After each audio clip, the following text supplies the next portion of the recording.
Now, in Nigeria, there has been a recent expose on illegal organ harvesting and trade in the Federal Capital Territory, especially and its surrounding areas. I said especially because there are other areas where this is happening that has not been spotlighted yet. Now, the Coordinating Ministry of Health and Social Development, led by Professor Ali Pate, has promised to take decisive action to address these criminal activities in the health sector. In response to the report titled Inside Abuja's Kidney Market, Pate expressed strong condemnation of the depravity and criminality revealed in that report. Now, the documentary also shed light on how the poor, the teenagers, and the vulnerable individuals are being targeted by these organ reapers. Now, Pate referenced the NHA 2014 sections 51 through to 56, which explicitly prohibits such illegal practices, and stressed the importance of strict enforcement of these regulations. It is clear, though, that this issue demands urgent attention and action. That said, joining us to have this conversation is Professor Philip Njemanze, the chairman, Chidikon Medical Center, joining from Owerri, Nigeria. Thank you so much, Professor Njemanze, for joining us. Thank you for having me. My pleasure. Now, Prof, you see what's happening across the nation, especially in Abuja, talking about the organ harvesting and especially the illegal organ trade. What are your thoughts on the recent report exposing the illegal organ harvesting and trade in Nigeria, especially in the FCT?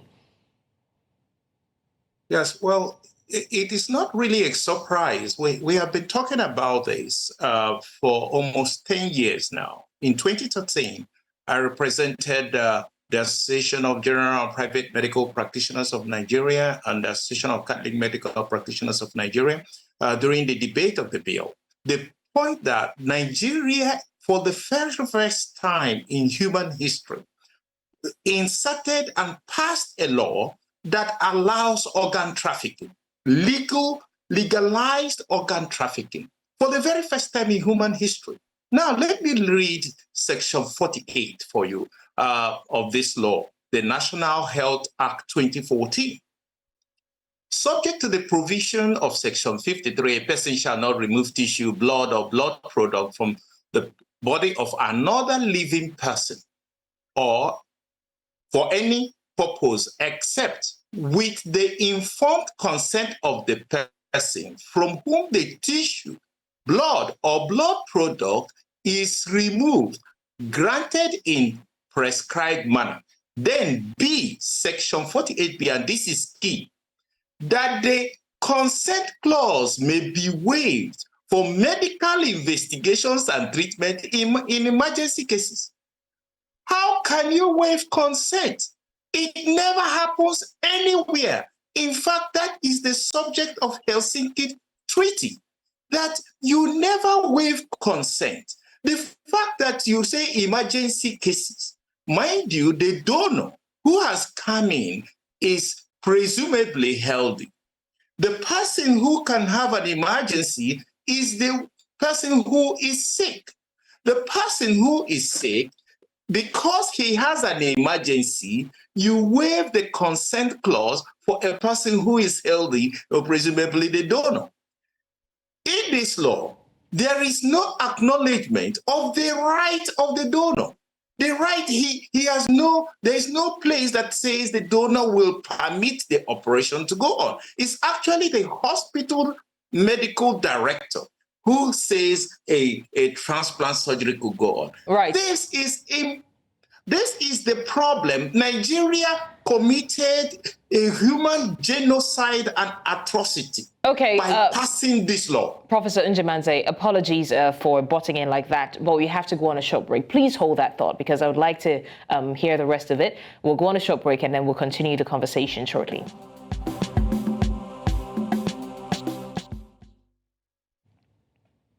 Thanks for staying with us on VSA. We were having a conversation about organ harvesting and organ trade, and I still have my guest, Professor Philip Njemanze, who, of course, was giving us an insight into the Constitution, what the law says about organ harvesting and trade. Please go ahead, Prof. Yes, I was saying that the federal government is the culprit in the crime because they passed a law that allows organ trafficking. How can you waive the consent clause under any circumstance? It's never waived. The consent clause might be transferred. For example, if you come to the hospital and there is a minor, the parent stands in. If there is somebody, and even an accident victim, you will now find the next of relative. If there is no next of kin, then some people who will stand in who are third parties. If should there be a serious surgery like organ trafficking, you need days, if not weeks, to prepare. So how will you waive the consent because you have announced an emergency? What we do in the hospital basically is emergency, either from the patient's perspective or from our own perspective. That is an emergency. Even simple headache can be a symptom of a vessel that has burst in the brain. So you cannot, under the the shrouded smoke screen of emergency, waive the consent. So this is impossible. Nigeria as a government, Nigeria committed an atrocity, human genocide, by passing the National Health Act 2014, and is still in the books of Nigeria. So Nigeria is to be indicted. Criminals who are doing this are just acting according to the law. The law allows organ trafficking. The law allows sale of organs in the so-called Section 58, where they make provisions for remuneration. What is for reasonable costs? What does that mean? When you say reasonable cost, is it 1 million? Is it 10 million? So you allow that, and the hospital can still sell the organs to a third party over the internet, and it's not covered by the law.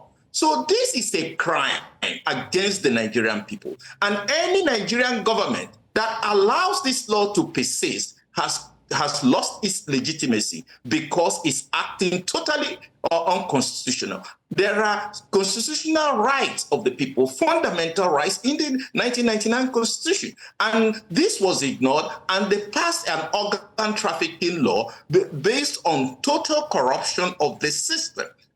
We won the Senate. I personally was representing the doctors, and I warned Ike Ekweremadu, who was presiding over the Senate hearing. I warned Ifeanyi Okowa, who was at that time Senator Ifeanyi Okowa. I warned all the members of the Health Committee of the Senate at the time that this is an atrocity against humanity. And you can see Ike Ekweremadu now fell victim of the very statute of waiving consent to a person who was a potential donor. This is a crime. And Nigeria, as a government, must be indicted in the international community. And if this is brought successfully to the International Criminal Court, Nigeria could be disqualified from any human rights, because what you are doing is not only endangering Nigerians. Can you imagine you land here from the United States and you're a US citizen? Even if you are here and your organ matches and they can waive your consent, then they can take your organ. Right. So this is a danger to the whole world, not just to Nigerians. Okay, so Professor Njemanze, I mean, this is like you have pointed out. I think that it's safe to say that this issue of waiving consent has created sort of a loophole, allowing the organ harvesting illegally. And we see that was amended in the Constitution, into the Constitution. So when that was done, and we know how dangerous this is, we know that it can set precedents for some things like this to come up in the future. Was there any objection, maybe by health workers or health organizations, people coming together to say, no, this is wrong. You can't waive consent because of, so-called emergency. Did anything like that happen? Yes, it did. And I just said that because I was the committee chairman on the National Health Act and representing the doctors of Nigeria. Basically the private doctors and the Catholic doctors of Nigeria. And I made this clear to the Senate, to the entire public hearing. There were over 5,000 Nigerians there. There was the whole Senate committee. It was headed by Ike Ekweremadu, who was the Deputy Senate President. And Ifeanyi Okowa, who is now just former Governor Ifeanyi Okowa, who was then the Senate Committee Chairman on Health. And they were all seated there, the entire collective. I made this clear, read out the sentences, and made a formal memo on behalf of the doctors of Nigeria, stating that this is not allowable under any circumstance. But they still went ahead because it was funded by an international organ trafficking cartel, which came from the United States and everywhere in the West. Because Nigeria, since 2006, has been supplying eggs, ovarian eggs, for their cloning industry. And up till now, Nigeria still ranks highest in the place of supplying eggs. These are Nigerians being murdered in the laboratories in the Western countries. And at this time now, they want to now collect the organs of living Nigerians who are healthy without consent. This is something, a national disgrace. And anybody who is defending this must be brought before the International Criminal Court Tribunal. So, Professor, what would you say is the way forward now? How do you believe that we can save or salvage the situation? What can the government do to make sure that these loopholes are blocked to avoid such criminal activities from continuing? Yes, the Global Pro-Life Alliance, who I preside over as the chairman of the National Council's committee, has outlined step by step the amendments needed to this law. You have to remove that caveat you've put, that consent clause can be waived. It can never be waived under any circumstance. It's not possible to waive it. Now, a transplantation is not just sewing up a wound. No, this is a serious matter. So if you are going to do that, this should never be allowed. Then, secondly, you have to amend Section 51 because the medical practitioner has nothing at stake. How can he be authorizing that an operation goes on? He cannot do that. He's just an administrative thing if he wants to give orders to his staff to who to do operation or how to do operation. But he has no local standing to say, okay, I have volunteered to do an operation and he's going to authorize it. And then what is the point of putting remunerations for reasonable cost? When you put remuneration for reasonable cost, what does is 10 million reasonable cost for kidney, or is it 1 million? It makes no sense. This is just a shrouded program funded by the International Organ Trafficking Cartel, and they got Nigerians and Nigerian legislators to pass the law and enable this in the Federal Republic of Nigeria. And I think there should be consequences. I mean, not only do we repeal this law, we should put on trial everybody who had anything to do with this law in government. Because this type of crime nobody has ever seen this, except the last time we saw something to this magnitude was during the time of the Nazi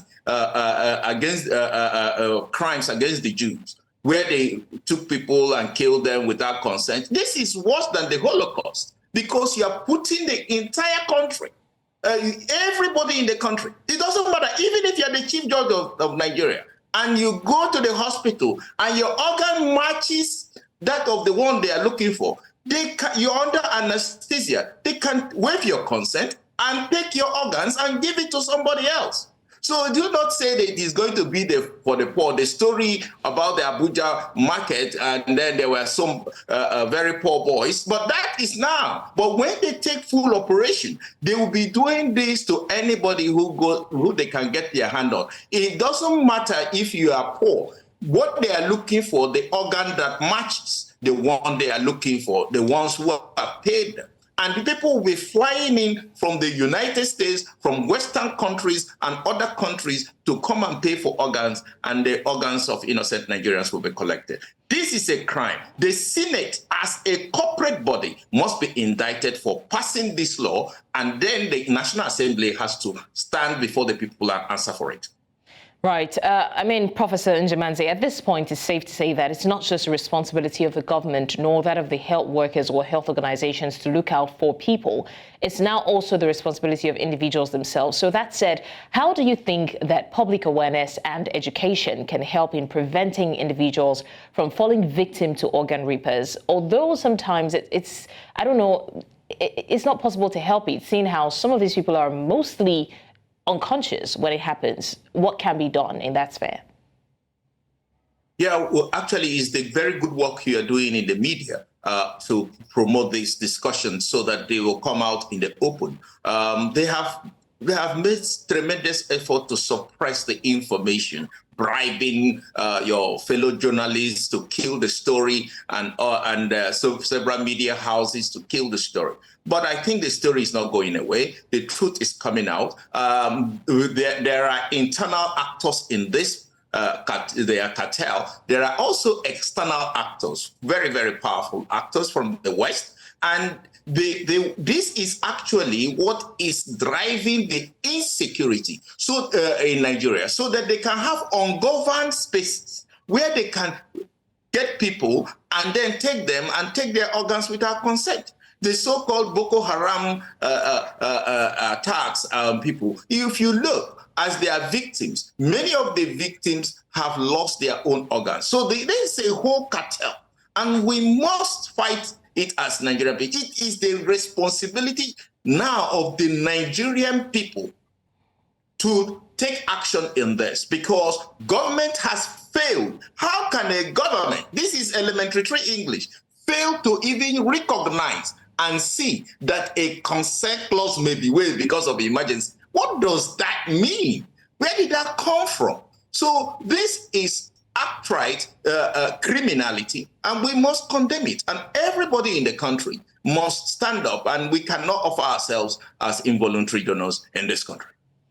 Very quickly, Professor Njimanze, talking about donations now, I'm going to quickly ask about organ donation, right? In line with organ trafficking, trading as well. A lot of times there are so many, documents missing, so many miscommunication when it comes to donation. And we've seen an example. I wouldn't like to mention names, but in terms of making sure that there is clarity, when it comes to organ donation, what can be done to make sure that the documentations are right, everything is in check when a donor wants to donate an organ to another person?